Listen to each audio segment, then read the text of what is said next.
आजिकाली smartphone रो बहुल व्यवहार होउछि। घरे घरे स्मार्टफोन उपलब्ध। पिलाठारू वयस्क प्राय समस्ते स्मार्टफोन रे अभ्यस्त होई पड़िलेनि। हेले एहार अत्यधिक व्यवहार जोगु लोके नानादी समस्यार सम्मुखीन हेउछन्ति। स्मार्टफोन रो मात्राधिक व्यवहार रे स्वास्थ्य प्रति खूब हानिकारक साब्यस्त होइथाए। विशेष करी बहुत लोके रातिरे अंधारे दीर्घ समय पर्यंत स्मार्टफोन व्यवहार करिथांती। अंधारे स्मार्टफोन व्यवहार करने द्वारा आखि उपरे अनेक खराब प्रभाव पड़िबा सहित आहुरी अनेक समस्या देखा देइथाए। आसंतु जानिबा से विषय रे। अंधारे मोबाइल व्यवहार कले आखिरे रेटिना उपरे बहुत खराब प्रभाव पड़ी थाए। रक्तरे मेलाटोनिन हार्मोन स्तर कमी जाइथाए, जहा फଳରେ निद ठीक समय रे होई न थाए।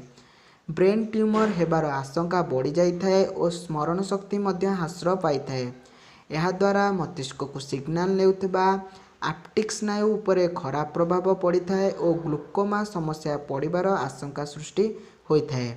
अंधारे स्मार्टफोन रो व्यवहार जोगु आखि तले कला दाग पड़िबार समस्या देखा देइथाए।